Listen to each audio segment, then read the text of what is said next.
Assalamualaikum warahmatullahi wabarakatuh. Ketemu lagi dengan Ibu Dia Jayasari pada mata pelajaran Humas 1. Di sini kita akan membahas kelanjutan dari bab 3 ya. Setelah kalian mengerjakan tugas, langsung kita kembali ke materi lagi. Semua PowerPoint yang saya jelaskan ini sudah ada di LKS. Silakan nanti dibaca sendiri ya. Nah, di sini saya akan membahas tentang harapan pelanggan ya. Jadi ketika pelanggan membeli barang atau memakai jasa perusahaan tuh dia memiliki harapan. Yang pertama adalah enduring service intensivers. Di sini adalah harapan yang pantas didapatkan oleh pelanggan. Misalkan pelanggan satu ketika dia membeli barang di suatu toko melihat pelanggan yang lainnya juga. Nah, ketika pelanggan lainnya itu dilayani dengan ramah, dengan baik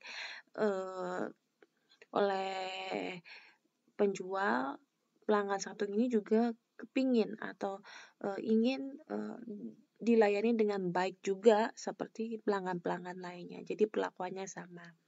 Kemudian yang kedua adalah personal needs. Personal needs di sini adalah mencakup kebutuhan fisik, kebutuhan sosial, kebutuhan psikologis. Artinya adalah kebutuhan yang dirasakan oleh seorang yang mendasar bagi kesejahteraan, sangat menentukan dalam menciptakan harapannya. Jadi harapan pelanggan ini adalah dia dilayani sesuai dengan apa yang dibutuhkannya. Misalkan pelanggan A butuh barang A. Jadi ketika dia beli di toko tersebut, kemudian apa yang dia harapkan adalah bisa terbelinya barang A. Ketika di situ, artinya dia tuh menemukan barang yang dia cari gitu, yang dia butuhkan. Seperti itu. Kemudian yang ketiga adalah transitory service intensivers. Di situ artinya adalah faktor individual yang memiliki sifat jangka pendek yang bisa meningkatkan sensitivitas pelanggan atas suatu jasa. Di sini dia mencakup dua. Yang pertama adalah situasi darurat, di mana pelanggan sangat membutuhkan jasa serta menginginkannya perusahaan bisa atau menyediakannya. Yang kedua adalah jasa terakhir yang dipakai oleh pelanggan menjadi acuan pelanggan untuk menentukan baik atau buruk jasa berikutnya. Jadi yang pertama kondisi darurat, pelanggan itu sangat butuh barang tersebut dan perusahaan itu ada atau menyediakannya. Yang kedua adalah dia itu jasa terakhir. Jadi ketika dia melihat barang-barang atau jasa-jasa di toko lain nggak ada, dia kebetulan menemukan di suatu toko tersebut dia ada dan menyediakan. Nah, dia punya harapan walaupun dia baru menemui toko itu, ya belum pernah datang ke toko itu, ternyata toko itu menyediakan barang atau dan jasa yang pelanggan butuhkan. Nah, dia punya harapan di situ baru walaupun dia toko yang tidak pernah dikunjungi, tapi harapan dia dengan menggunakan produk di toko baru yang dia temui itu kualitasnya bagus seperti itu. Kemudian yang keempat adalah perceived service alternatives. Nah, di situ artinya adalah pelanggan mempunyai beberapa alternatif pilihan, maka harapannya terhadap sebuah jasa akan semakin besar. Jadi dia itu di sebuah toko itu ada beberapa alternatif barang. Misalkan dia butuh barang A, ternyata penjualnya memberikan alternatif dengan barang yang beraneka ragam, bermacam-macam dengan merek yang berbeda-beda. Nah, di situ otomatis pelanggan akan menciptakan harapan peluang terpenuhinya barang atau jasa yang dia butuhkan itu lebih banyak lagi. Kemudian yang kelima adalah self-perceived service roles. Di situ artinya adalah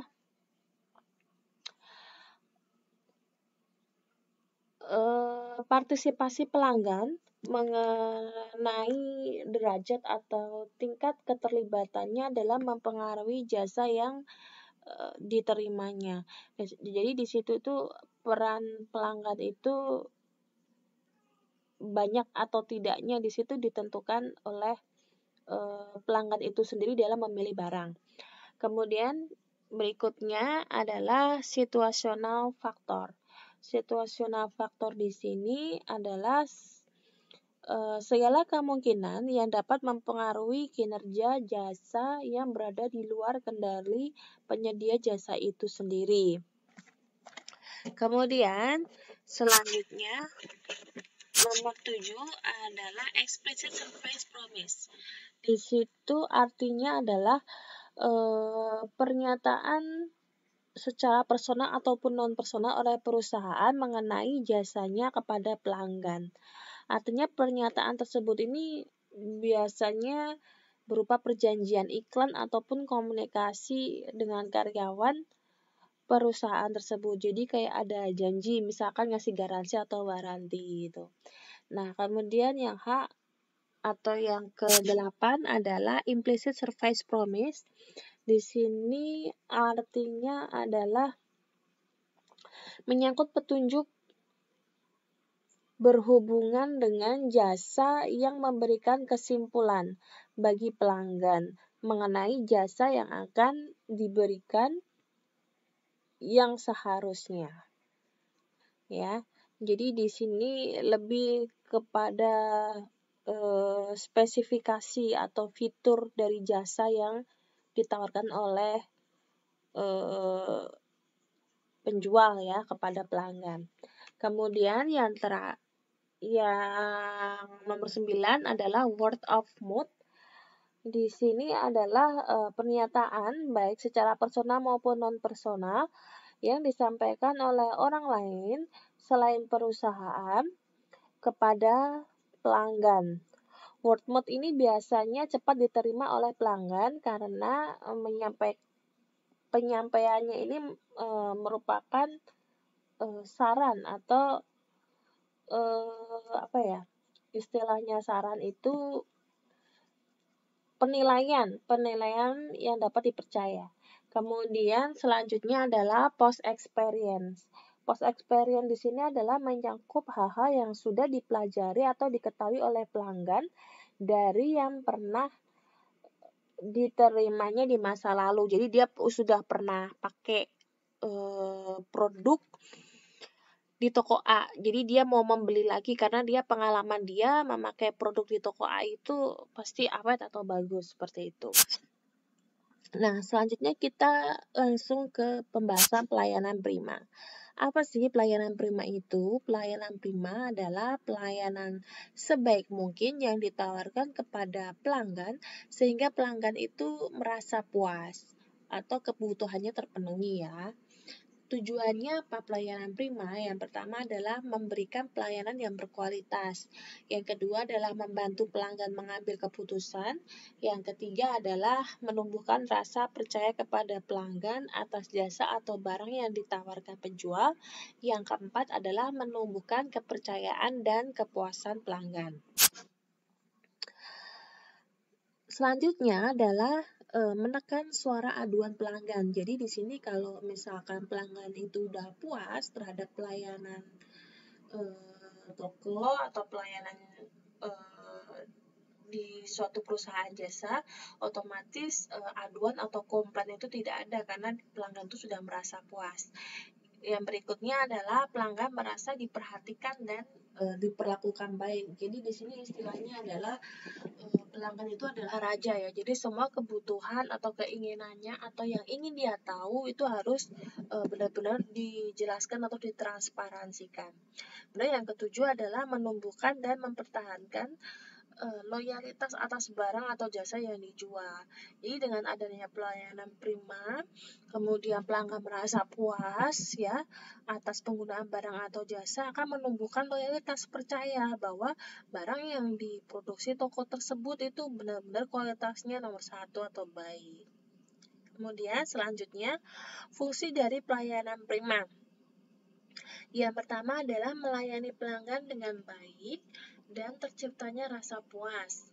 Selanjutnya adalah menciptakan suasana bahwa pelanggan begitu sangat penting dan diperhatikan. Nah, ini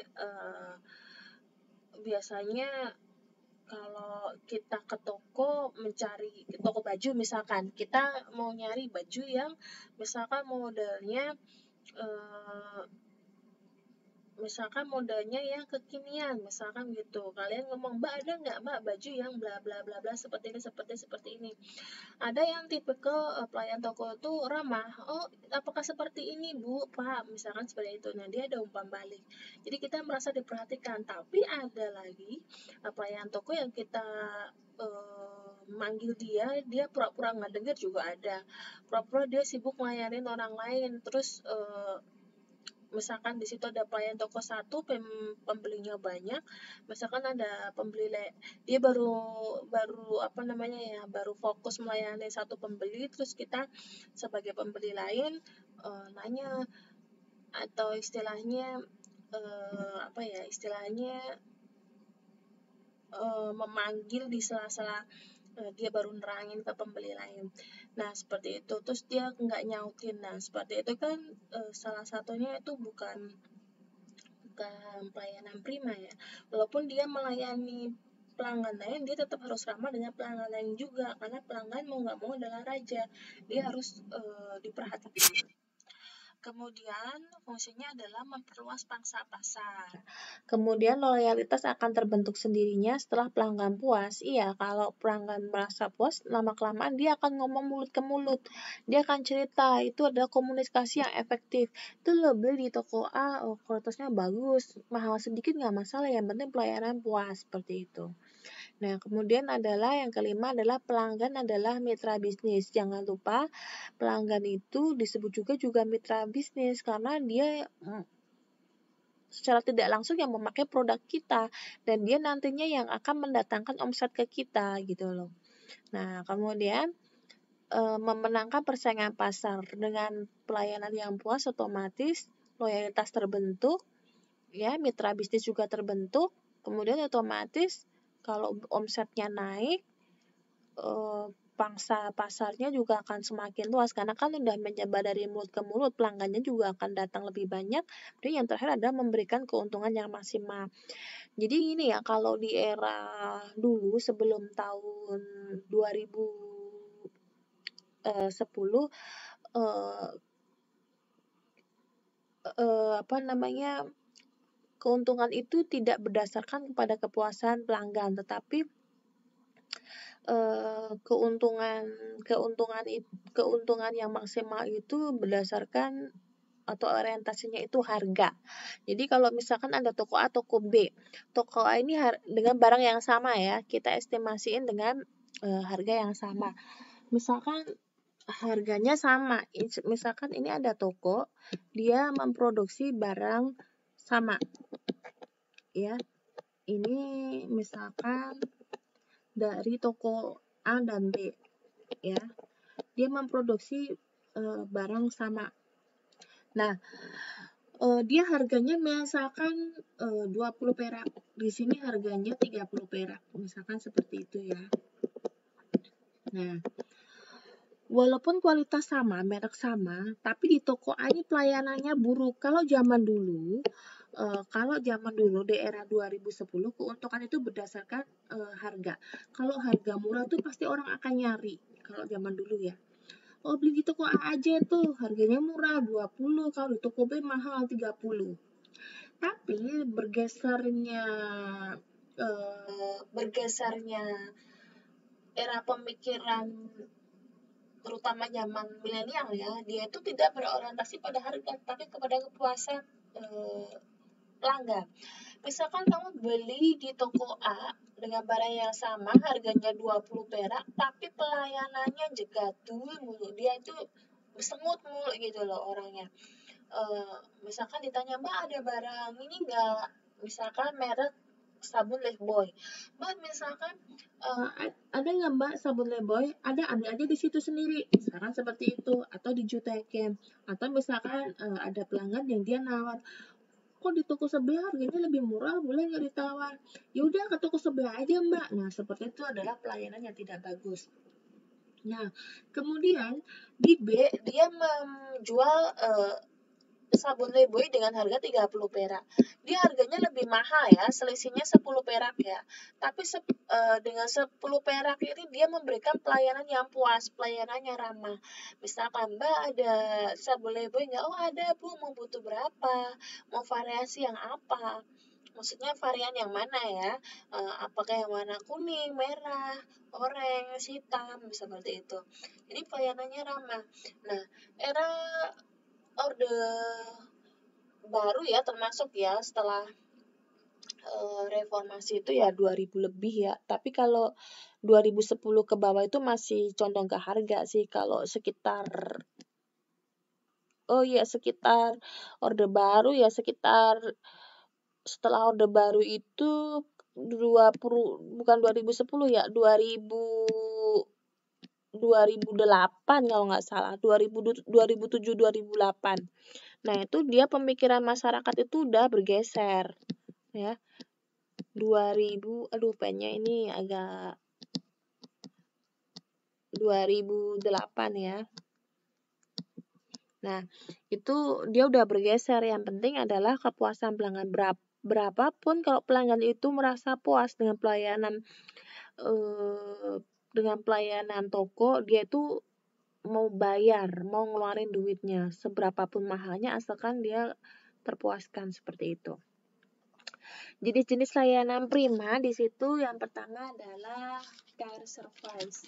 Nah, itu ada di LKS halaman 47, nanti bisa dibaca sendiri. Care service itu adalah pelayanan yang ditawarkan kepada pelanggan ini adalah merupakan produk utamanya. Misalkan hotel adalah penyediaan kamarnya. Kemudian yang kedua adalah fasilitas dari service sendiri, fasilitas dari jasa ya. Artinya adalah fasilitas pelayanan plus kepada pelanggan.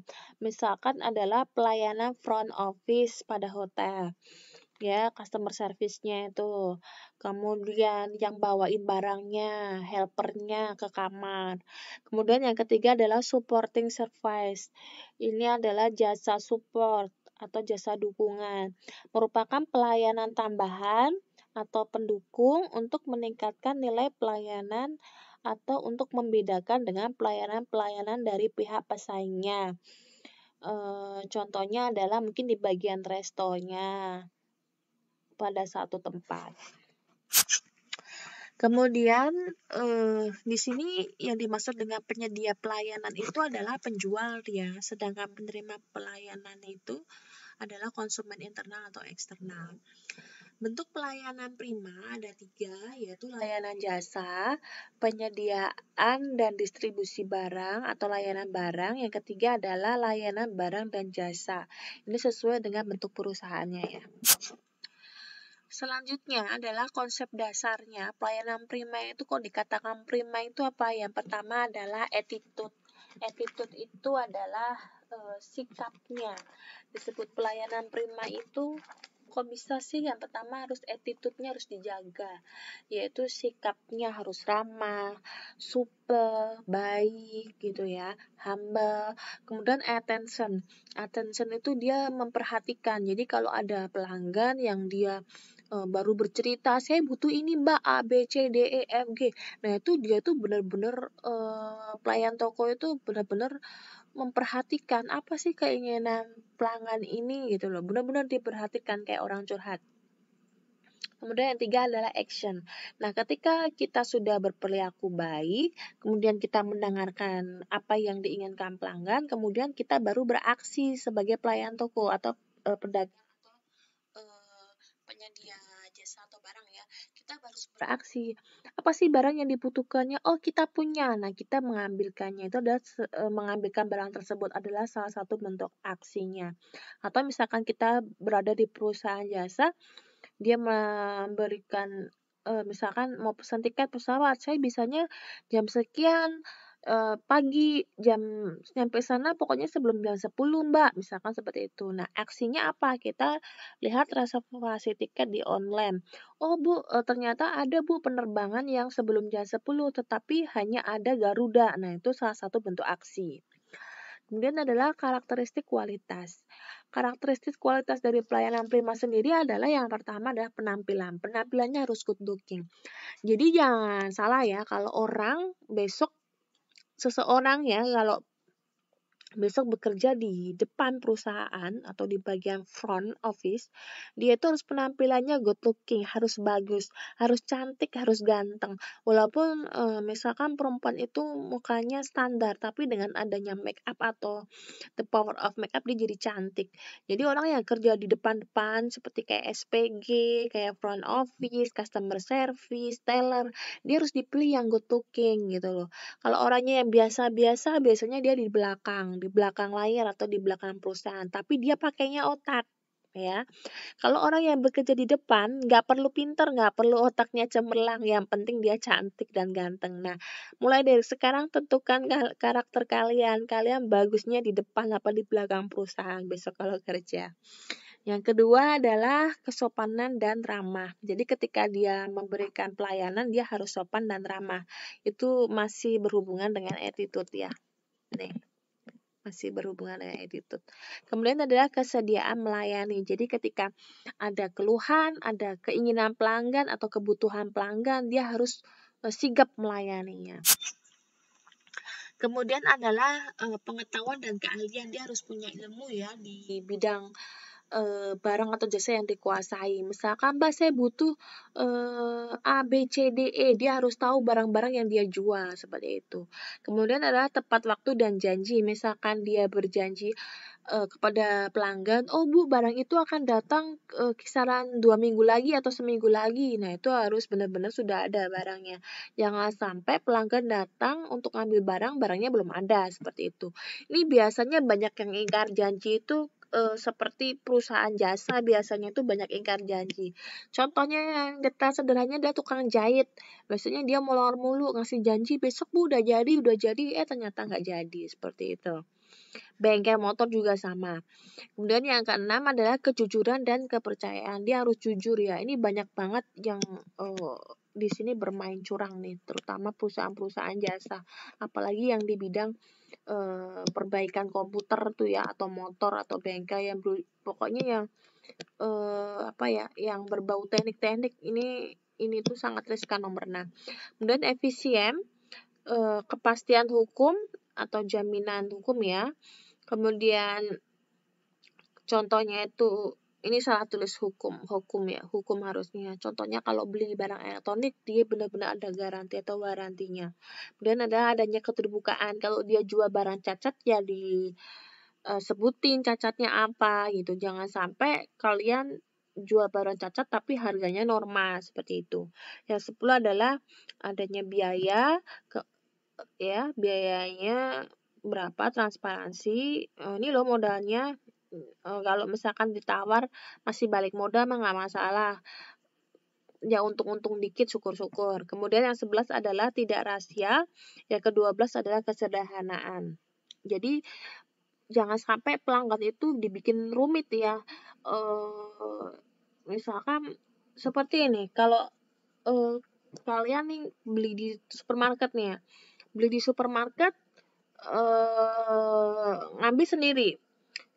Kemudian nanti di kasir sendiri. Barangnya diambil di tempat yang agak berjauhan dengan kasir atau misalkan harus jalan dulu. Nah, ini memberikan ketidaksederhanaan birokrasi atau ketidaksederhanaan dalam melayani pelanggan. Kalau mau simple, cepat ya, pelanggan udah ada di beli barang di keranjang, kemudian di kasir langsung dimasukkan aja barangnya gitu. Jadi jangan terlalu rumit seperti itu, pelanggan nggak suka. Kemudian adalah standar pelayanan prima itu seperti apa? Suatu perusahaan dikatakan memiliki standar pelayanan prima yang baik jika perusahaan tersebut dapat memuaskan pelanggan sesuai dengan harapannya. Misalkan harapannya A, perusahaan bisa memenuhi harapan A tersebut. Suatu instansi yang belum memiliki standar pelayanan prima perlu menyusun standar pelayanan prima sesuai dengan tugas dan fungsinya agar tingkat keprimaan dapat diukur. Strategi pelayanan prima itu seperti apa? Yang pertama adalah penyusunan standar pelayanan. Yang kedua adalah penyusunan SOP atau standar operasional perusahaan. Kalau yang nomor 1 dan nomor 2 ini sudah terpenuhi, ya, otomatis baru bisa diukur, ya, bisa diukur kinerja pelayanannya. Pengukurnya apa, Bu? Nanti biasanya menyebar kuesioner ke pelanggan suruh ngisi bagaimana pelayanannya. Kalau zaman dulu seperti itu. Kalau sekarang kalian banyak menggunakan handphone, misalnya ada pengukuran kalian misalkan menggunakan Shopee, puas enggak? Bagaimana layanan Shopee, atau kalian menggunakan provider Simpati atau XL, biasanya nanti ada itu suara pelanggan gitu, biasanya disuruh ngasih bintang seperti itu. Kemudian yang keempat adalah pengelolaan pengaduan. Jadi kalau ada aduan, misalkan ketidakpuasan pelanggan, harus ada pengelolaannya suara aduan tersebut, tetapi jangan mandek aduannya. Aduannya itu harus ditanggapi, kemudian dicari solusinya, seperti itu. Nah, ini udah selesai pembahasan bab 3-nya. Untuk tugasnya akan saya jelaskan Ibu untuk sesi berikutnya ya. Oke ya, sekian dulu penjelasan dari Ibu. Kurang lebihnya mohon maaf. Semoga penjelasan dari Ibu menambah wacana keilmuan kalian. Oke ya, saya akhiri. Wassalamualaikum warahmatullahi wabarakatuh.